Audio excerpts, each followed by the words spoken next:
as I was looking at the schedule of what we were going to be doing today, I thought there was one thing that was missing, and I suspect that many of us either added to the schedule or are planning to tomorrow.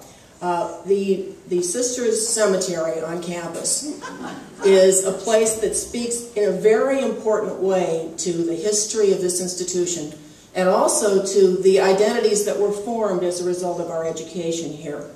The women who came here in the bitter, cold Minnesota winters, I always suspected they actually arrived in summer and really didn't know what it was going to be like the rest of the year, came here under the most difficult of circumstances and carved out a place that was a special spiritual place. And the monks did the same thing on adjoining property.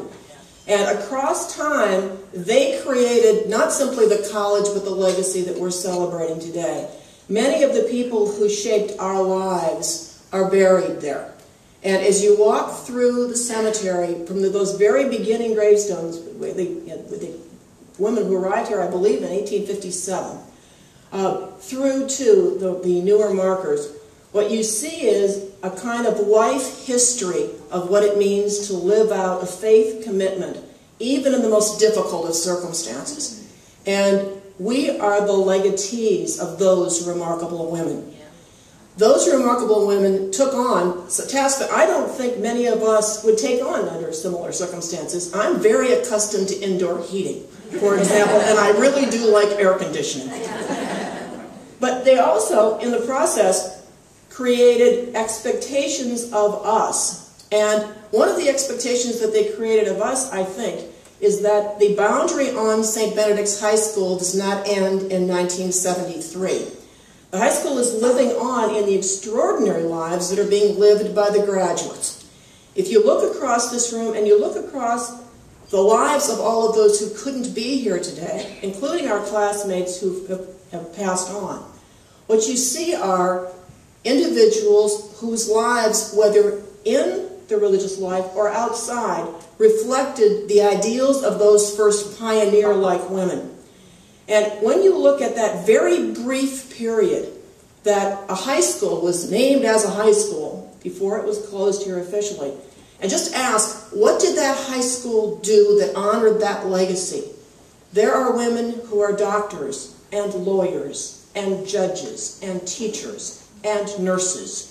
There are women who have shaped their community as volunteers and have shaped the lives of others as good parents, and in the process, good members of their own faith communities.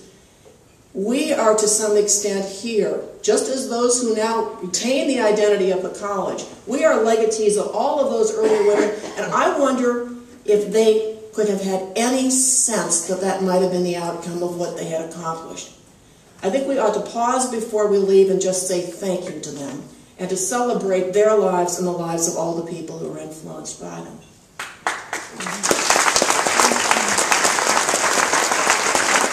So how did this high school manage to produce that generation of women? And what does it mean to have been produced by that high school? You all have your own stories. Some of them we tell in public.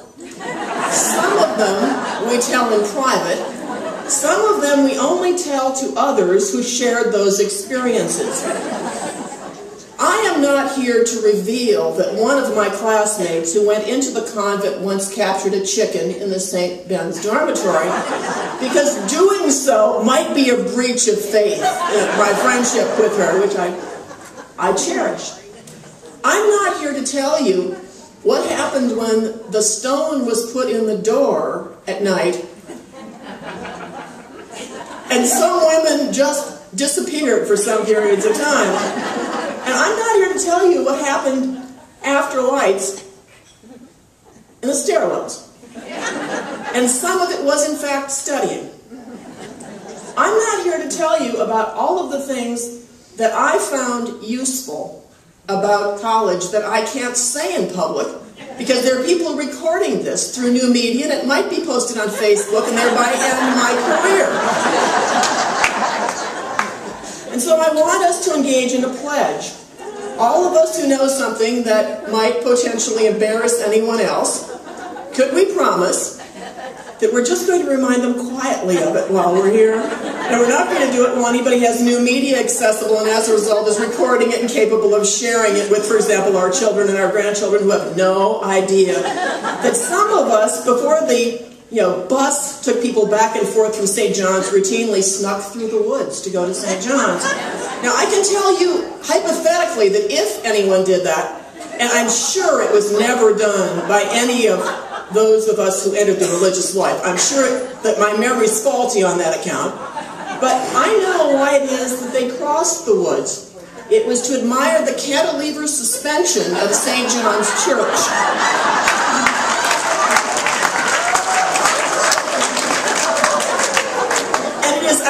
Sense of aesthetic appreciation that they were driven to make that pilgrimage. And I do definitely remember it in those terms. We, in each generation, have different memories because there were different sisters who taught us, different lay people who taught us, different priests and monks who are part of our lives. But let me, for a moment, share with you some of the things that I think we learned in common and that influenced us in common. And I'm going to have to do this out of anecdote because I didn't live your life. I don't think I lived your life. I remember asking Sister Ann Rose once if it was possible that we actually were living each other's lives, and I remember her shutting that avenue of inquiry over really, really quickly.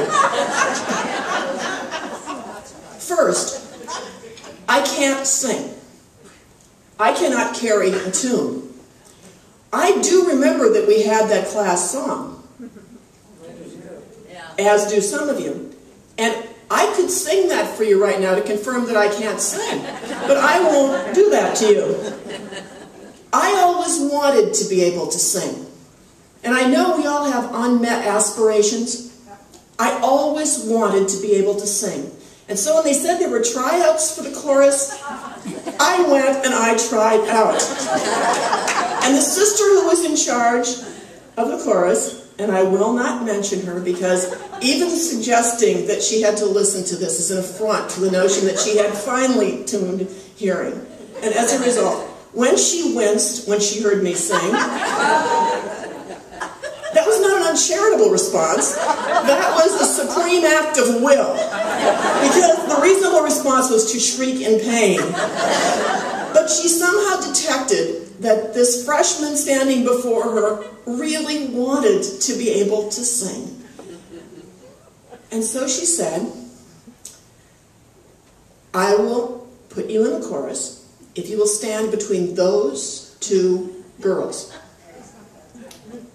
and sing softly. I will bet that we all had an experience at Saint Benedict's High School in which something that was essentially a non-talent was nonetheless nurtured to the capacity that it possibly could be nurtured. And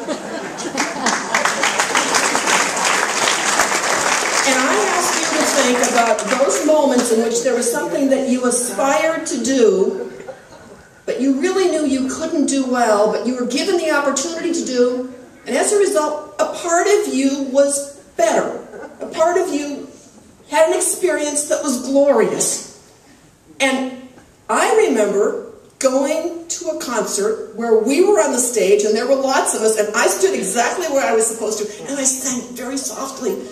And she had me between the two strongest singers who couldn't be driven off pitch no matter what they heard and did not wince when they were on the stage. And for that, I want to say thank you.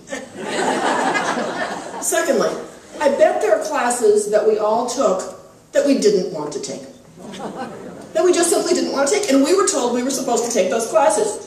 Some of us argued that we shouldn't have to take those classes, and were able to make an argument strong enough to get out of them. I got out of biology by arguing that I was not capable of killing something that had done me no harm. But, ingenious sisters though they were, they said that means you get to take physics instead of biology. Lucky girl. Yes. But if you'll think about the class that you didn't want to take. Chemistry. Name it. Chemistry. And that you took, It anyway. and that later in your life provided you with something that you needed. I will bet we have all had that experience. I did not see any reason that I should learn Latin. Sister Prudencia, day one, introduced us to Marcus. Marcus had a rabbit, cuniculum. Day one, we were speaking Latin. Marcus cuniculum habet. Marcus has a rabbit. Marcus, by day two, had shoes. Calciamentum. Marcus now had a rabbit and shoes. What could you do if you had a rabbit and shoes? Very quickly, since you had a rabbit and shoes, you needed a mother. Mater appears because Marcus will need some direction as he takes his calciamentum through the mud. And as a result of having a rabbit, the rabbit can become ill, and Marcus can become worried, and very shortly we had an entire narrative world built out of a little Roman boy who eventually got a sister, and as a result we learned sister, but first we had to conjugate, and we had to get boys and girls. So who can say pula, pule, pule, pulam, pula? Pule, pulorum? Anybody still with me? Now you can imagine one's surprise after a week and a half to 2 weeks of class, to be able to say, I can speak Latin.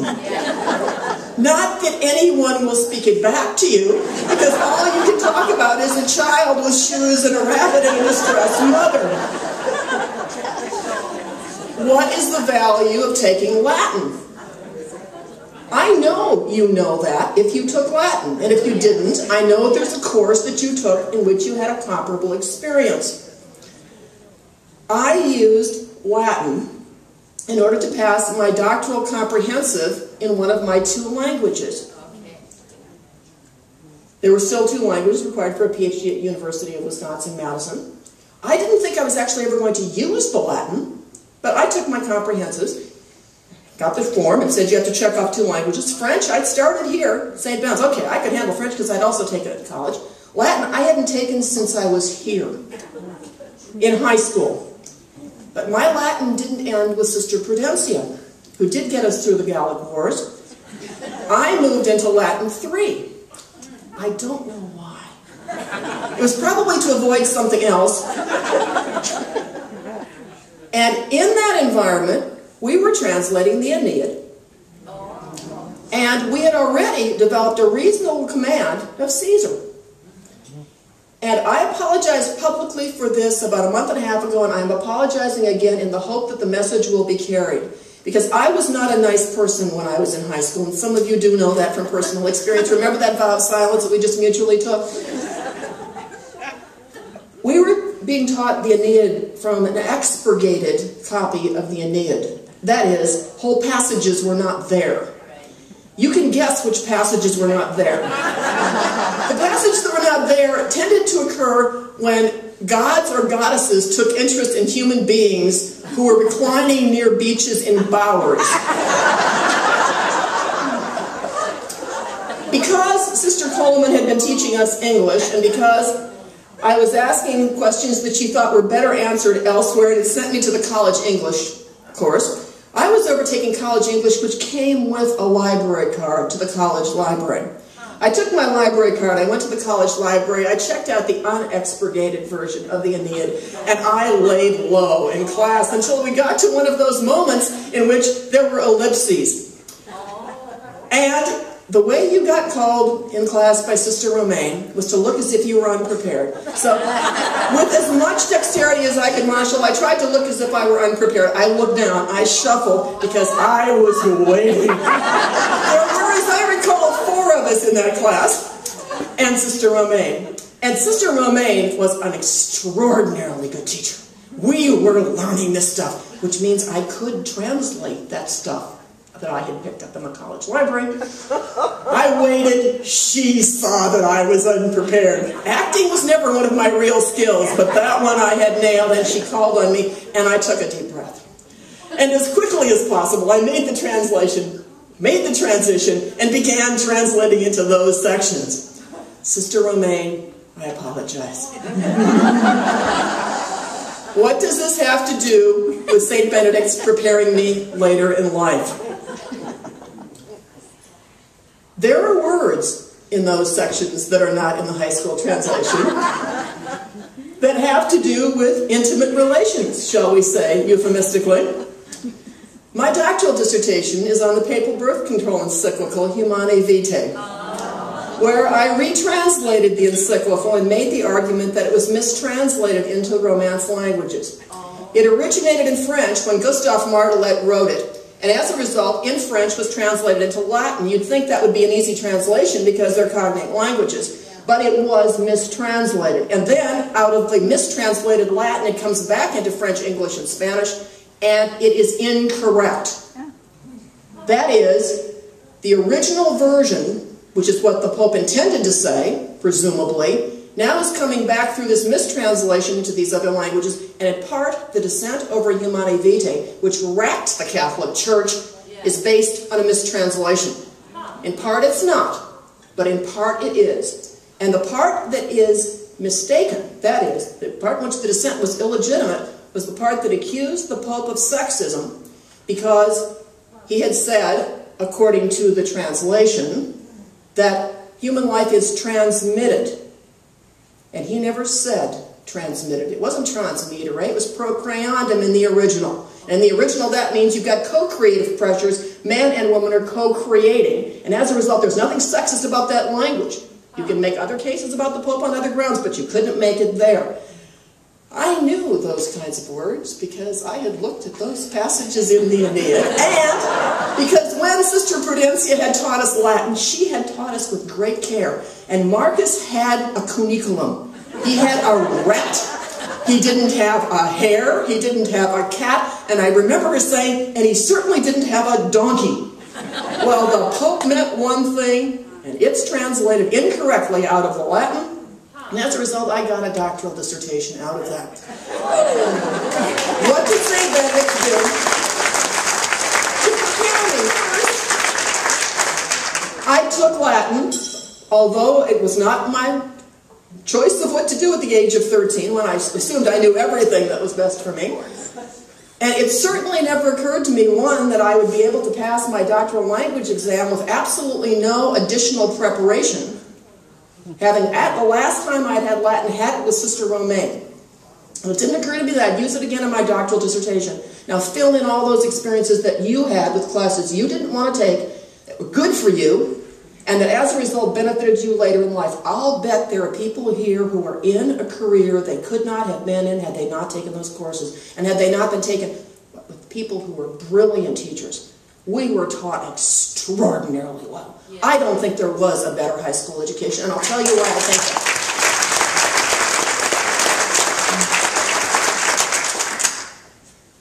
When you go to college, it's supposed to be more difficult. It wasn't. After you have had Sister Ann Rose and you have compared the four Gospels line by line, you can handle close textual analysis. We didn't have a clue that there were doctoral students doing that somewhere when we were doing that as sophomores or juniors in high school. We were taught extraordinarily well. And that's the first thing that I take away from my experience at Saint Benedict's. The second thing that I take away is very different. These remarkable women who created this high school experience, this boarding high school experience, did so just as the women's rights revolution was starting to take hold. Just as jobs were starting to come open. Just as there was an alternative vision of what a woman could do. And we were being prepared to enter that world. And as we entered that world, we were going to hit sexism head on. And we were going to hit a cutthroat mentality in many of the professions we were going into. And we were going to be challenged as a result to hold on to those virtues of community and of respect for others and dignity of others that we were taught here, that were inculcated here while we were at St. Benedict's. Because there's a way to succeed in those professions, but it's ugly, and it takes away your humanity. Yeah. We were prepared to succeed here, in part because we saw women who were modeling every intellectual virtue that we should have. We were prepared to succeed here because these were individuals who set the highest standards for us. They asked us to revise and revise and revise. They created habits of mind that meant that college was easier than it otherwise would have been. High school was harder for me than college, and college was harder for me than graduate school. And thanks to what I learned at Saint Benedict's, that transition into life was made a lot easier. But the transition into the real working world was made easier too. We all have had the experience, I will bet, of being in an environment in which we presumed that leadership was something women just do. Well, how do we know that? We saw women leading. And we saw women leading with very different temperaments and very different personalities and very different sets of intellectual skills. So we could fit within that range someplace. There wasn't just one cutout woman that we had to be. We could be any of them, and they were strong. And they knew we could succeed because they believed in us. They inculcated beliefs in us that meant that when we got into those situations where we would be inclined to doubt ourselves, we had the confidence to step up. We owe them for every moment when it was difficult and we knew how to navigate because they had shown us by modeling in their lives. And there's something else that we owe them. We owed them modeling community. So when we had the choice to win by destroying someone else, we didn't take that route. The women who are successful, who've come from this kind of a tradition, lead differently. First, they lead, but secondly, they lead differently, and that's a legacy of this education. And you can't ever say thank you for that. All you can do is say, I will try to pass that on to all of those whose lives I have the capacity to influence. I will try to create a work climate in all those places in which I am leading that will model those same kinds of virtues. And I will, in the process, remember in those quiet moments when sexism is coming at you head on, and I'd like to believe it's happening less and less each day, in those moments that we're going to make the right and honorable decision. And I'm going to give you one or two quick and telegraphic examples. First, what do you do when you're in a non-traditional career? Let's say hypothetically you're in science or engineering, and you're on the road with your male boss, and he reserves one hotel room. What do? Well, it makes a big difference if you've come from a strong value structure and in which you have a clear, strong sense of self. And you do the right thing, and you do it in a way that doesn't compromise your ability to hold your job. It might ultimately compromise his ability to hold his job, but it's not going to compromise yours. What do you do when you step into a job interview and you're offered the job, and someone says, but you did just say you were pregnant?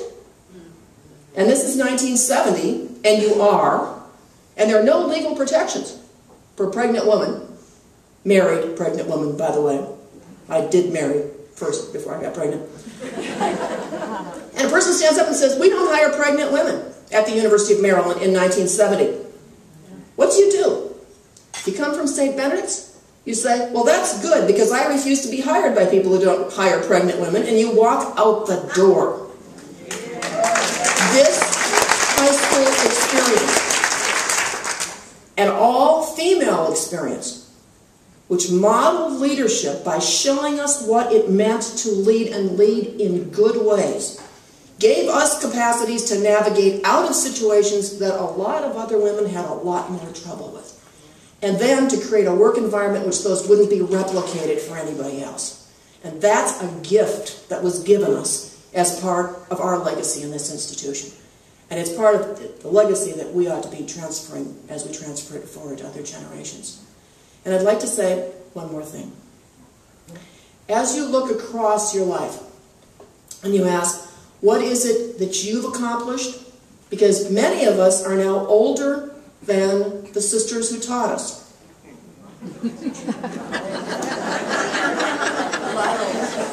The sisters who taught us something else.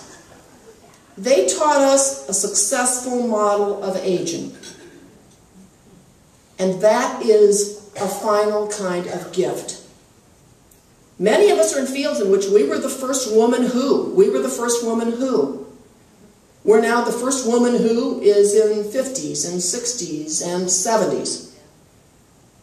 We're now shaping our sense of our own selves and what our options are as we continue to live out our lives by remembering women who came from a community in which work and prayer were just embedded genetically into the spiritual fiber of the community. And community is a very, very strong concept.